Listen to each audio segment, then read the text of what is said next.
Hello, everyone. Welcome to Kendall MMA's full card prediction and breakdown for UFC 301 in Rio de Janeiro, Brazil, between championship fight being Alexandre Pantoja versus Steve Erceg. As always, if you want to join the Topology group, link is in the description. You can compete with other people in that group and maybe win prizes in the future. Who knows what will happen? I think as we get more people into the group, I will start adding prizes to the top predictor of that certain week. But let's get right into these fights here. We have a plethora of, I believe, decent fights on the card here. So let's not waste any more time. Let's dive right into these full card predictions. So starting off with, we have Alessandro Costa versus Kevin Borjas. I'm going to go ahead and take Alessandro Costa here because Borjas, even though he lost to Joshua Van, who is, I believe, a really good prospect at flyweight right now, Borjas doesn't really impress me that much, and Costa has only lost to, I think, the best of the best at flyweight has to offer. He lost to Steve Erceg, who is now fighting for the belt in the main event, of course. He also lost to Amir Albazi, who is a top-ranked flyweight. Or as Kevin Borjas, he's still new to the UFC. He won his Contender Series bout, but I just don't think he's good enough yet. Only 26 years of age. He has time to improve. I think Costa will be bigger. I think he'll be faster. And Costa overall, his physique, he's a big dude for flyweight, let's be honest here. He's not a small guy by any means. So I'm going to take Alessandro Costa here. It's flyweight. I don't expect the knockout. Borjas is from Peru. I just think that he has a good chin. I'm expecting him to have a good chin. Also, it's flyweight. They don't hit that hard. So I'm taking Alessandro Costa by decision. Moving on, up the card, we have Ismail Bonfim versus Vince Pichel. Now, we haven't seen Vince Pichel in over 2 years, and he was already an old guy. He was already up there in age. He last fought Mark Madsen, who is pretty mid, to be honest with you, not really that good at all. And Ismail Bonfim had a ton of potential before he lost to Benoit Saint-Denis, who in his own right is still a good prospect at lightweight. Now, I don't think losing to BSD is that bad of a loss from Ismail Bonfim. And we know Bonfim just is a very talented fighter. He can pretty much do it all. And Vince Pichel, with his age, I don't think he'll be the same guy. 41 years old now. He's a plus 350 underdog. I just don't see him winning, honestly. I don't see him getting it done. It would surprise me if he does win. I mean, he beat Austin Hubbard. He beat Jim Miller, of all people, which is actually a pretty good win in hindsight. He beat Roosevelt Roberts. I think Vince Pichel was just not beating guys who were really to UFC level besides Jim Miller. Was Ismail Bonfim. He's young, still a prospect. Again, lost to BSD. I don't mind that loss really at all. I'm going to take Ismail Bonfim. Also beat Terrence McKinney, which is, I think, a good win in hindsight. I know McKinney has been off and on in the UFC, but still very explosive in the first round. McKinney is not bad at all. So I'm taking Ismail Bonfim. I think he'll get this one by probably second round, third round, TKO. Vince Pichel can be a good dog in this matchup, to be honest with you. Like, he can get this one done. He has that old veteran craftiness to him, but I still don't expect him to win. I'm taking Ismail Bonfim by KO in round 2. Moving on, up the card, we have Dion Barbosa versus Ernesta Karakati. I don't know how to pronounce her name. I don't care. I don't think you care. I'm going to take Barbosa by submission here. We're going to move on quickly from this one. Probably first, second round submission for Barbosa here. I don't care to pick it. Moving on up the card, we have Mauricio Huffy. I don't know how to pronounce his name, versus Jamie Mullarkey. Now, Jamie Mullarkey has been, I think, very off and on recently. It's been a pretty tough go of things. I think losing to Nasrat Haqparast by KO is one of the worst ways to lose a fight, especially by Nasrat, who I don't believe is really that talented. He also beat John Makdessi, which, again, not really a UFC caliber guy. Losing to Muhammad Naimov, not really a bad loss. It just seems like I'm really worried about Mullarkey. I mean, he had a split decision where he arguably lost to Michael Johnson, which, again, Michael Johnson is he's the pinnacle of an off and on fighter. And Mauricio Huffy, he's Brazilian, so it's probably Huffy. I don't know how to pronounce his name. Again, new guy, won his Contender Series bout by KO, first round. It beat a 10-1 guy. And listen to his name. Raimon Magomedaliev. That's a name. So you know he's probably pretty decent. But then again, like he's winning all of his fights. Competition isn't too bad, to be honest with you. He's only 9-1, but again, that's I think a decent 9-1. Lost one fight so far in his UFC career. Young guy, up and coming. I don't know how good Jimmy Malarkey is right now. I think Malarkey has taken a step back in his career so far. I think losing to Hack Press by KO is one of the most it's just super tough, man. It's just hard to come back from that. Especially it being 4 months ago, man. I just don't trust Malarkey's chin right now. Maybe it has recovered since then, but then again, I think he's fighting a guy who is pretty explosive in Mauricio Hoofy, taking him by a first round KO. Malarkey, sorry, man. I have to pick against you here. But moving on up the card, we have Joaquim Silva versus Drakkar Klose. Now, Joaquim Silva gave Arman Tsarukyan one hell of a challenge. They're both getting up there in age in their career, but Joaquim Silva probably takes gear. Let's be honest here. He's probably on some sort of roid. Drakkar Klose took a long time off, came back, and he fought Joe Selecki. He ended up getting a slam TKO from that, which, again, Drakkar Klose has always been very talented. It just seems like he really took too much time off. Like he took 2 years off in between his Dariush fight and between his Brandon Jenkins fight, then took another year off pretty much between his Rafa Garcia fight and his Joe Selecki fight. So Drakkar Klose can probably get this one done, honestly. I might even pick him here because Joaquim Silva, it feels like all he has is like a prayer in his fights, honestly. He's, again, very tough guy, but losing to Ricky Glenn 2 years ago, maybe not that bad at the time, but now it looks very, very bad. It looks awful. Also got KO'd by Nasrat Haqparast. I mean, Haqparast, he has good boxing, but I'm just worried about Joaquim Silva here. I think he'll give Drakkar Klose a really tough first round, but I think after that, I think Drakkar Klose gets it done. Maybe he can chin Drakkar Klose in the first round. Like, it's possible Joaquim Silva can do that. It's in his repertoire. But I think Drakkar Klose is a bit too crafty. He's now a veteran of the game. He's still, I think, talent-wise, he's still very good. He's just getting up there in age. He just took too much time off in his career. So I'm going to take Drakkar Klose. I think overall he is skill for skill better than Joaquim Silva, just maybe not as explosive in that first round. Moving on up the card, we have Gene Silva versus William Gomez.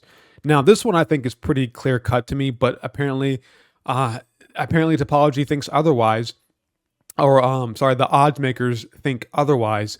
They have Gene Silva as a favorite here, a minus 140 favorite over William Gomez, and I don't really see it, man. I really see William Gomez being he's that kind of guy who's long and rangy and picks at you at range, and he has a 4-inch reach advantage over Gene Silva here. And William Gomez, his whole style is kind of like, I would say, an Israel Adesanya type almost, not as like crafty. I don't know. It's kind of hard to explain, but William Gomez has that sit on the outside and just pick at you range style, whereas Gene Silva, he is 5'7" with a 69-inch reach. I don't know if I can trust that style to beat William Gomez, who has been on a tear recently and is pretty decent, man. Like, he's not amazing. Like, he doesn't wow you with his ability, to be honest with you. But I think this is a bad matchup for Gene Silva is what I'm getting at here. I think Gene Silva is in for a very slow-paced fight, in for a fight that's going to have him getting his legs chewed up, getting picked at range, getting body kicked. I think William Gomez has this one by decision. It's going to be a boring fight most likely, but I'm taking William Gomez here. Moving on up the card, we have Els Brenner versus Miktek Arolbai. Now this one is kind of iffy, bro. I really want to pick Els Brenner here, and I think Arolbai, like he beat Erdos Medic, but Erdos Medic has the knack for not having good takedown defense. I think Arolbai kind of exposed that in Medic's game, and Els Brenner is like the new up-and-coming Oliveira. The only issue that I might have with Els Brenner is the fact that I think he is moving up in weight.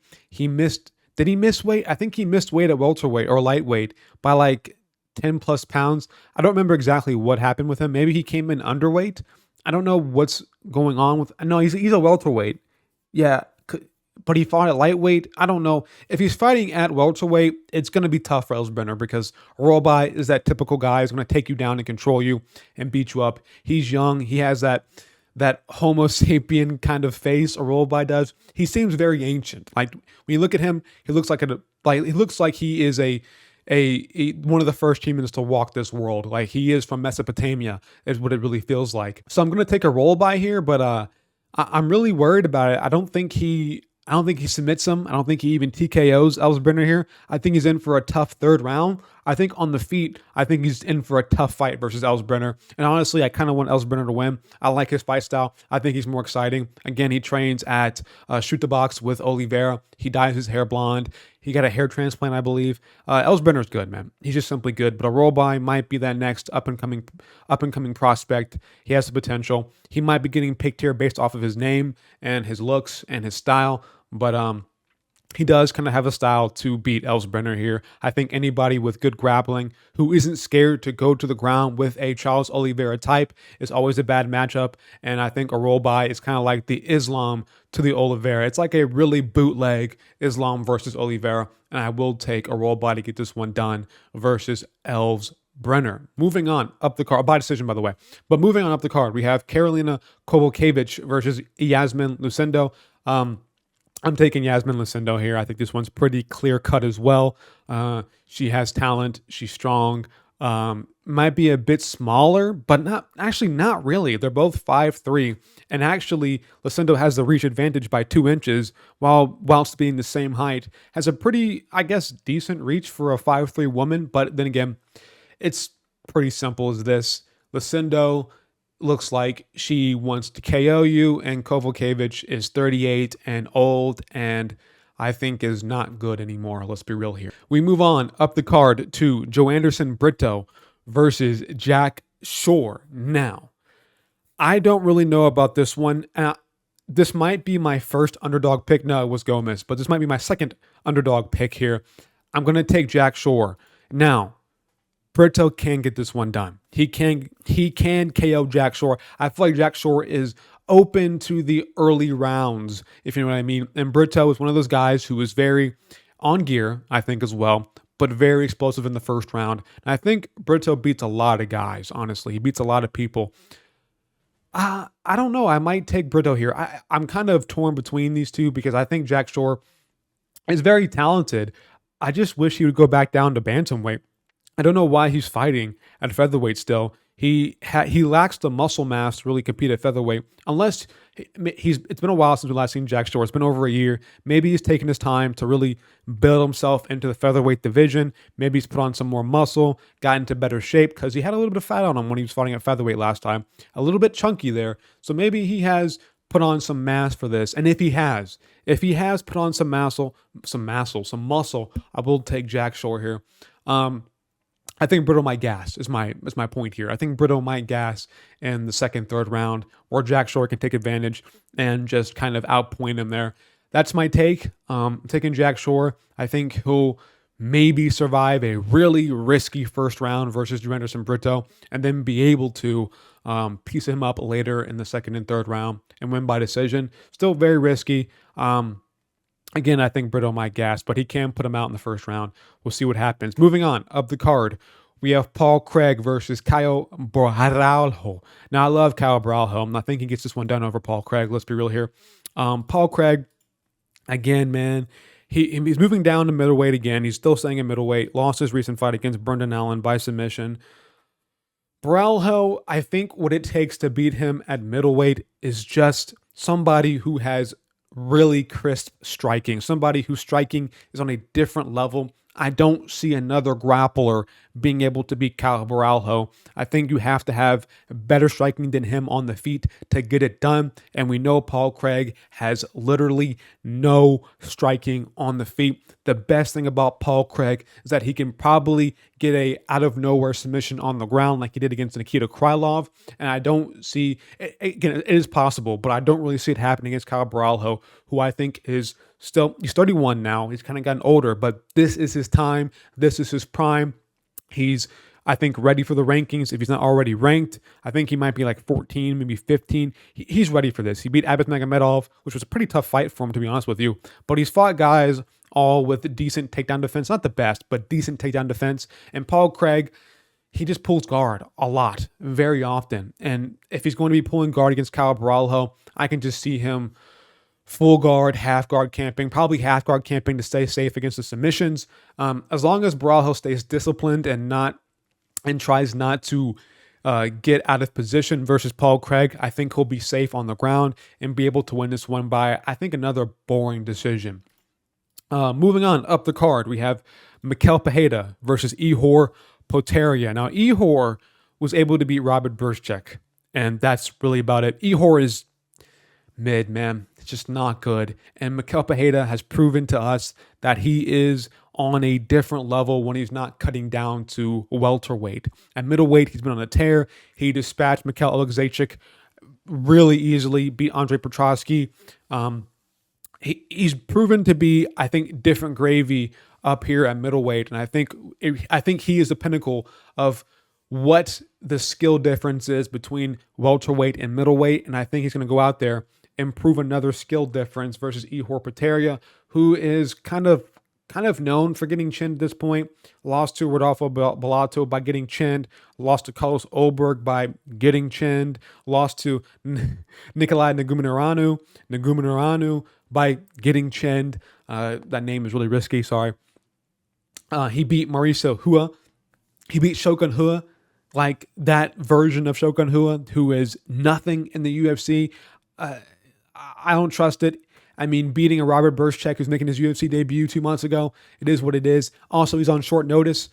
I don't trust it. I'm taking Mikel Pereira by first round KO. I think this is a pretty easy pick, to be honest with you. But who knows? Maybe Potieria has improved, but I don't think he's good enough yet. Moving on up the card, we have Anthony Smith versus Vitor Petrino. Now, Vitor Petrino, I'm still not sold on him. I don't think he's that good. But Anthony Smith is still over the hill, man. He's still not good. I don't care if he beat Ryan Spann. Ryan Spann has proven to us that he is maybe not that good in his own right, losing to Bogdan Guskov. Is that his name? It just happened last week, literally. So I don't know how I'm forgetting his name. But I think Anthony Smith is done. Now, Vitor Petrino has a pretty easy path to victory here. If he just spams leg kicks, he beats Anthony Smith.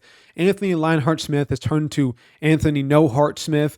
I don't know. He's old, flabby, 35 years old. I don't think he's taking his career as seriously. I've made videos or I've made predictions in the past that involved Anthony Smith, and I've pretty much had the same take every time. He's old. He's not taking fighting as serious as he used to. You can tell by his physique. He is putting on more flab. He is not as lean muscle mass wise. I just don't trust Anthony Smith anymore. And Vitor Petrino, even though I'm not sold on him as a prospect, it's at light heavyweight. You don't have to be the most technical guy to be successful at light heavyweight. He's 26 years old, 11-0, undefeated, beat Tyson Pedro, who actually he made him retire, actually. Beat Modestas Bukauskas, who I think was a pretty decent win by check hook. He has KO power. Anthony Smith just got KO'd in his last fight versus Khalil Roundtree. I see Petrino possibly chinning him here. KO round 2. At least he proved he has some level of cardio against Tyson Pedro, even in a boring fight. Also, that was 1 month ago. He's young still, so I think it would be less likely that he's going to be coming into this fight with an injury. I think Petrino gets this one done. Moving on up the card, we have Jonathan Martinez versus the return of Jose Jr. Aldo. Now this one, it's kind of tricky because I don't know what Jose Aldo we're going to be seeing. You know, this is a Jose Aldo who lost to Merab Dvalishvili in his last fight pretty much over a year and a half ago. He went on to fight at BKFC, and Jonathan Martinez has proven to us that he is really good with low kicks, but I think your main aspect of your game being low kicks versus Jose Aldo is a recipe for disaster. So I don't know, man. I really don't know. This fight is one of the most risky fights to pick. Again, Jose Aldo is aging. He is 37 years old now. I just don't know. I just simply don't know. Martinez has been active. He fought 6 months ago where he leg kicked, TKO'd Adrian Yanez, whatever you say his name. I don't give a shit. Who cares? Beat Saeed Nurmagomedov. Like, Martinez is really good. He's ranked. He can definitely go out there and find a way to outpoint Jose Aldo. But it's Jose Aldo. It's the return of Jose Aldo. in 2024. I'm not picking against him. I don't care. I don't care. Even if Jose Aldo was fighting Taporia or Sean O'Malley or somebody who's a bad matchup. If he was fighting Marab again, I'm just not picking Jose Aldo to lose. I'm sorry, Aldo by decision. I don't care. It's a biased pick. Not much evidence or fact behind it. I don't give a shit. I'm taking Jose Aldo. Moving on to the main event for the flyweight championship of the world. What a shitty card this is. We have Alexandre Pantoja versus Steve Erceg. Now, again, can Steve Erceg prove us wrong here? Can he be the guy to be champion and dethrone Pantoja? Because right now, there's pretty much nobody who I am convinced of can beat Alexandre Pantoja. So can it be Steve Erceg? No. I'm going to take Pantoja here. I'm going to take him by boring grappling fest. I swear to God, that's probably what's going to happen. Now, Steve Erceg has proven to us that he has good striking, but KOing Matt Schnell, who is the chinniest of all chinniest flyweights on the roster, I don't really take that into much consideration, if I'm being completely honest with you.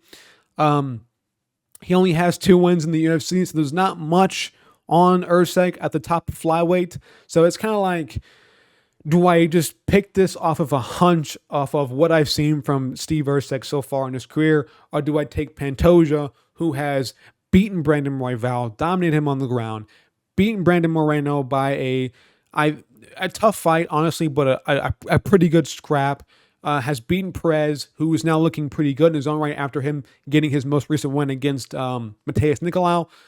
Like, walked down Alex Perez and just choked him out like he wasn't anything.